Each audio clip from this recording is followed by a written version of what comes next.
Welcome back to my channel. Today is Monday, November 14th, 2022, and there's so much to discuss, beginning with what feels like a bombshell Janelle just dropped, partially in what feels like a throwaway line from this episode.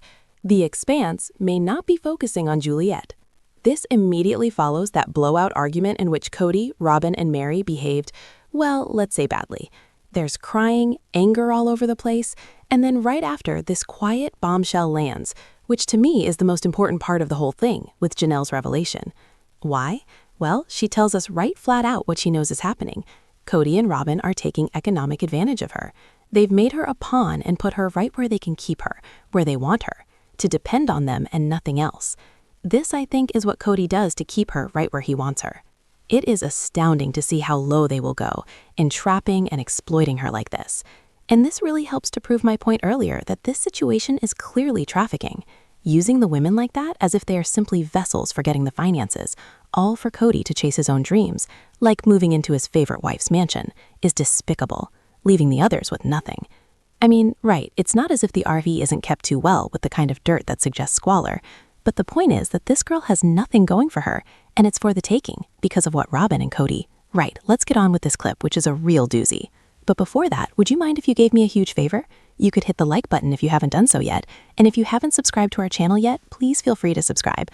I am actually nearing 300,000 subscribers, which is what I wanted for 2023. And of course, don't forget to hit the bell icon to notify you of every new video. And of course, comment below on anything you take a liking to. It's always great to read your opinions. Okay, so Kody and Janelle are having a conversation about whether or not to bring power to the land. Kody kicks off the conversation a bit agitated and upset from his meltdown. He asserts that the meltdown occurred a week ago. Janelle chimes in like this: well, we've all just kind of been hiding in our houses. Now, just in terms of the timing in this situation, it gets a little murky. Janelle says it's mid-August, but I thought Christine moved in September. Further in that argument, Christine had stated she was moving in a week. To be real with you, though, it's tough to gauge exactly what's going on in terms of the timeline of all this. It feels like you're in a Teen Mom episode. One of them just grabs a clip from several months ago that doesn't necessarily fit with what they're trying to say. Anyway, Janelle is on her property, concerned because she can't get electricity to her camper, because essentially her land is vacant, hardly developed. This in turn precipitates a discussion concerning their personal finances. She says that she was going to move up to Lot 3, at what will be Christine's lot. She's got a plan in her head, knows what she wants.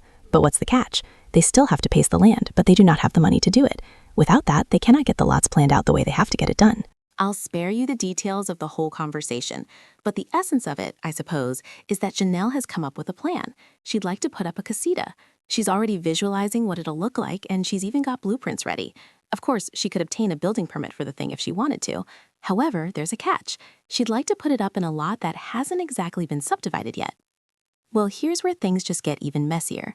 Janelle would like to remain on Christine's side, one of the 2 large plots of land, while Christine gave that one away already to Kody and Robyn. This automatically puts a kibosh on Janelle's plan to just relocate to that plot and inhabit it as her own, since she would require the blessing of Kody and Robyn to remain on that plot, and from the looks of things, they're not going to grant her that same permission. Kody's reasoning here is that she can't continue on with her project because we don't have the money to pay this off. However, Janelle has a different perspective on things. She thinks that they do have the money, that they're just not using it. It appears that what Kody may be wanting is financial proceeds from the sale of Christine's home to give to Janelle. Honestly, it does appear that what Kody has been doing with money between his wives is no different than running a Ponzi scheme. Money from one wife is used for another. This is basically what this whole show is about. It's this juggling act that he's doing, where he's getting what he needs, but at the end of the day, it's all clouded for the wives. For instance, money that should be going for one use ends up being used for another. Maybe somehow, sometime, it all works. And now the result of this exploitation has landed Janelle in a really tough spot. She cannot build because she has a loan involved in all this.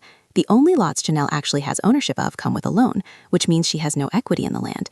Annoyingly enough, she doesn't even have a safety net to fall back on. She doesn't own a home outright, she has nothing. Everything Janelle might possess as assets, all her land not encumbered by loans, her property she might have owned outright, is in Kody and Robyn's names. Nothing can be touched by anyone else. The 2 men have arranged their affairs in such a way that these 2 wives have liabilities but not assets. Janelle has the loans, which means she has the financial burden. Kody and Robyn are the ones who actually have the wealth. It seems to me that Kody is the mastermind behind what's happening here, ensuring that Kody and Robyn get what they need, while the others are simply a conduit for the money. But now Janelle is finally opening up about this too, as she reveals what's really going on. She's got nowhere else to go, and it seems Kody doesn't care either.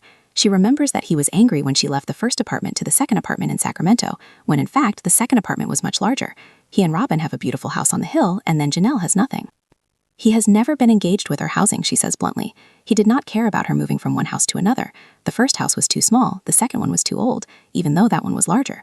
During all this time, he has not been interested in her housing. But look at how much time was spent on Robyn when he needed a rental car. However, Janelle also had the need for a home, and Kody didn't help her out in the least. There was no point in the day or night where he worried about what might happen to Janelle and the kids she had with her, even for the minor daughter she had in the house with her, who, mind you, had minors such as Gabriel in the house with her at the time. He has this huge, beautiful house, and she has literally nothing, Janelle explains. But in reality, Kody has been living on her money, which has been giving him this comfy, luxurious lifestyle, says Janelle. Now that Christine's income has dried up, which would likely be some decent cash flow from various business ventures she has going on, now Kody's stuck with no more funding in his own pool. Janelle wants to create her own space, but Kody is so elitist that he wants all things to be nice and perfect. Because she doesn't have a fancy place to go to, Kody doesn't even bother with her. Finally, she gets back at him about taking money from her. She continues, "I put myself in a very stupid position as an independent woman. If I were to walk out, or if I want to walk out at this time, then I would have nothing. I don't have an estate, nothing that I can give my child.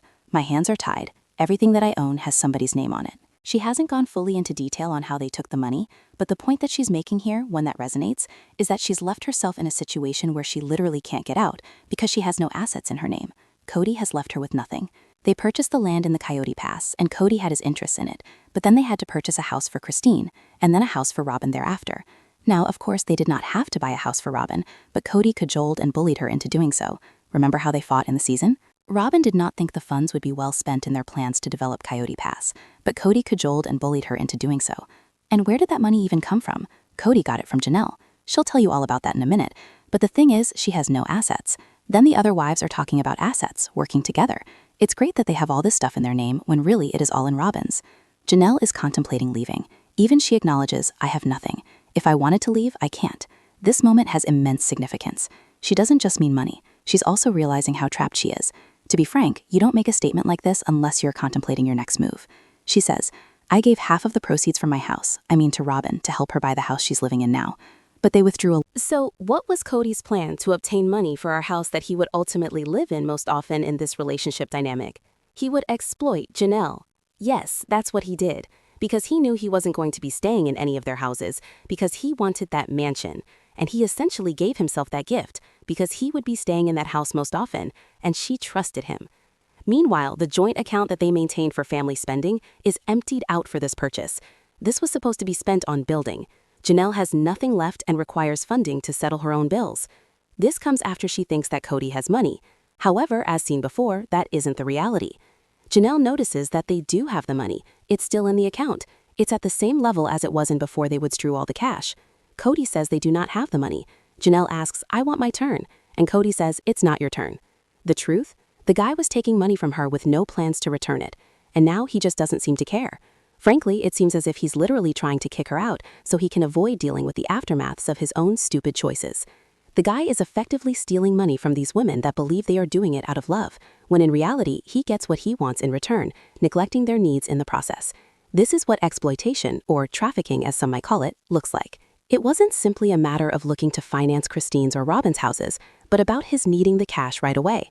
Now, in order for Janelle to begin constructing on her own property, the loans have to be paid off. This is where things become confusing.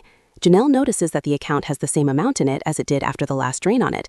So why is Kody saying that the money isn't in it? Hasn't he already spent it on something else? Or perhaps he's deceiving the public, or deceived by, or deceiving Janelle. She insists you have it, but he insists we don't. It poses questions to the reader. Does Janelle see something that he doesn't see?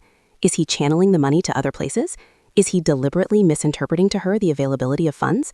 This looks like the kind of woman that would have knowledge of the account and the information, and that looks fishy to me.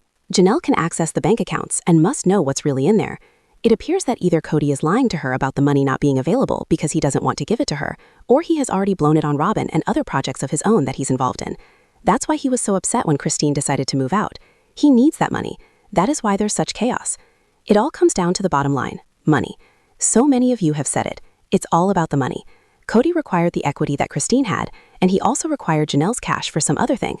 This man has essentially swindled the other, and he's the type of Ponzi scheme dude who can't come through with the cash to pay off the investors. His endgame with the investors is, it's gone. Janelle just wanted a safe haven where she could really work on her relationship with Kody, but he's not letting that happen. Janelle is asking for no more than what the whole family committed to pay for this same property when it was first acquired. Janelle is only asking that Kody live up to his promise of putting the first priority on the payoff of the land for all of them. That's all. Then after that, nothing matters to Janelle. But what Kody's going to do is put the blame on her for purchasing the RV without consulting with him. A lot of money went into it, and of course, in retrospect, it's not the brightest thing she's done. But she may have thought, I have the money, and we have this much here, so we can make it work. We can live here in the interim until I get things situated. She probably purchased the RV thinking that this might very well be her only asset, something she can point to as something she owns if she ever has to leave. The thing is, however, that a motorhome depreciates. It's not a permanent fixture, and in the grand plan of things, it is essentially a high-end automobile. She wanted to be on that land because she believed it would give her a push towards carrying out her plans. But now Kody turns it around on her. It's your fault for buying the RV. And what she wants from him is the money he owes her, which he can't give because he doesn't have it. She had to take out a loan because of him. This means that she has a loan for her RV, another one connected with her property, and flat out nowhere near enough money for anything she could build. Kody knows this. She is utterly trapped, and she wants out.